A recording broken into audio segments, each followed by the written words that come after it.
Tony Vitello. Tony, my friend, baseball season is here. You crank it up this Friday in Lindsey Nelson Stadium against Western Illinois. You guys ready?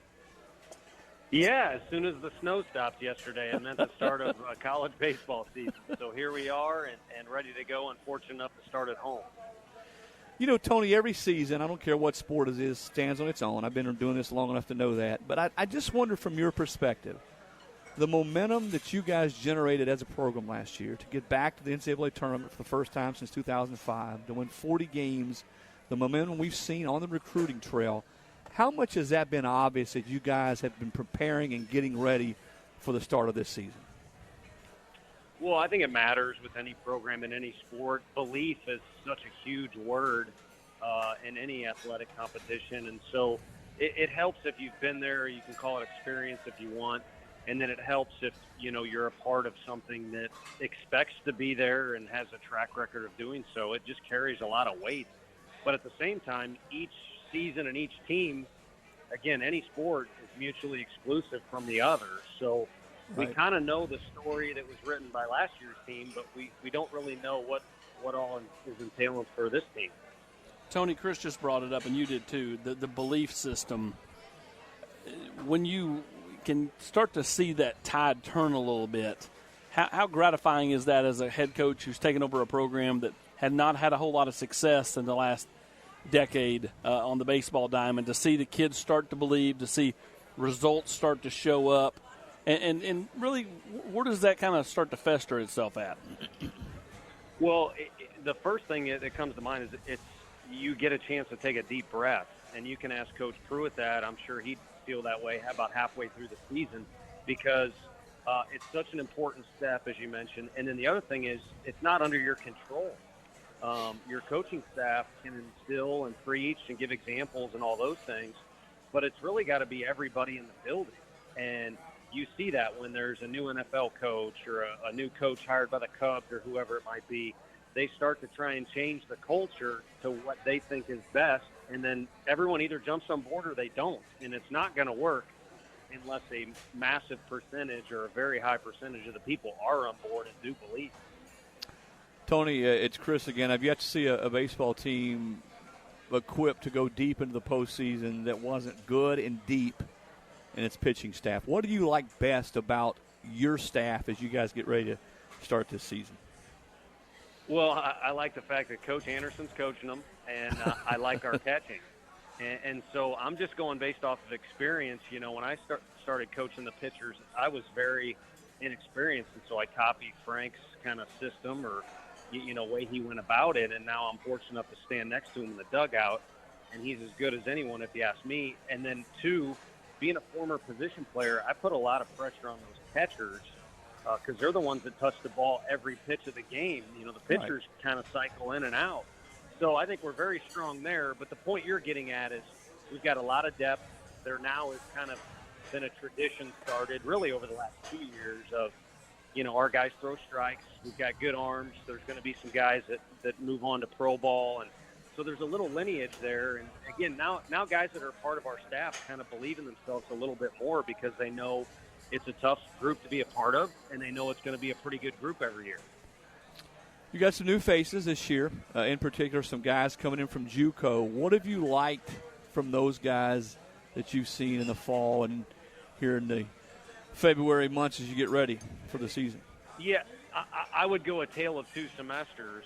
I like that, they now look like juniors, or, Chad Dallas is a sophomore. He was only a JUCO for 1 year, but just more comfortable is the theme. Guys are no longer tentative or wanting to impress the coaches too much and things like that, like they were in the first semester. They know their way around. They know their teammates. They kind of know what we're looking for. And they've kind of letting their ability speak for themselves the last few outings and games we've seen out of those guys. Coach, it's Austin Price again. When you started to have success last year, the crowd started picking up over at Lindsey Nelson Stadium. How much does that change things for 18 to 22-year-olds when they have an atmosphere that they can kind of get excited about to play in, and the crowd gets loud when, at the proper time? When you can get a good atmosphere at Lindsey Nelson, how much does that help this baseball program? It's so huge. So that's the one word I'd use to just go with a description. But in the day and age of analytics, I'd say if you're at home on the internet, just look at SEC teams' home records. And you could look at it over the last decade, too. The programs that are the mainstays in this conference, which is really 10 or 12 programs, are guys that hold serve at home, and that's non-conference and conference. There's a lot of really difficult environments that we have to go into, some more than others. But if it's a true SEC environment like we had last year during a couple of our series, it can literally grab us a game, because a ton of these SEC games come down to one or two plays or a 1 or 2 run discrepancy. So it literally can make the difference. And like I said, the numbers kind of back that up. Tony, you guys have done a lot to improve the looks both inside and outside Lindsey Nelson Stadium. What else maybe might we see down the road on the horizon? What else would you like to see? Obviously, the big thing last year was artificial turf, and that made a difference, just being able to play games. Sure. I can remember being over there some of those early season games when it was raining and cold, but just be able to get those games in. But what else might we see coming down the pike? Well, if you ask the players, their answer is going to be what they had on today, and it's our brand new white uniforms. So right now, that's all they care about is the gear. They got some new white shoes. Who actually, Andre Lipschitz kind of helped us with those. But white uniforms, and those guys are jacked up about those. So the fans will see those. But a lot of the changes that have been made are kind of in the underbelly of the stadium, and unfortunately, not every fan can see that. Right. But what's coming in the stadium is the seats down the right field line will become chairback seats instead of bleacher seats like they are now. So the whole stadium has that one clean, similar look across the board with those chairbacks. And then the very next thing to do will be left field. The porch out there has been, talked about forever, kind of making it a Todd Helton's porch or, expanding it into 2 decks. There's been a million ideas thrown around, but that's really the next target. Chris Lowe's layer. I like that. No, I don't know about that. I tell you, he's got to earn that, but we can do it. We can do it. I mean, he's got to set the criteria out there, but we like to earn stuff around here. Get the checkbook out, Lowe. You guys were such a fun team to watch play last year, whether it's Al Solari making one of his, vintage diving catches in the outfield, the way you were aggressive offensively. What might fans expect this year? And, of course, we hadn't played a game yet, but what do you hope fans see from this team along those lines this year, Tony? Well, I think you want to carry that, kind of like Frank's deal on the mound. All the strengths you have from the past, you want to carry those over into the next year and kind of make it a tradition or whatever you want to label it as. But I think what I like the best in the Clemson game that we played in the fall, of course we played 2 fall games, was just the energy and the sincere interest in seeing each other do well. And that's such a powerful thing, and it's not anything we coached. I think we just got a lot of personalities, and they seem to kind of feed off each other. And that whole deal, if you can get everybody fired up for another man's success, because you got to use a lot of guys in baseball, and there's a lot of downtime in baseball, that's a massive weapon.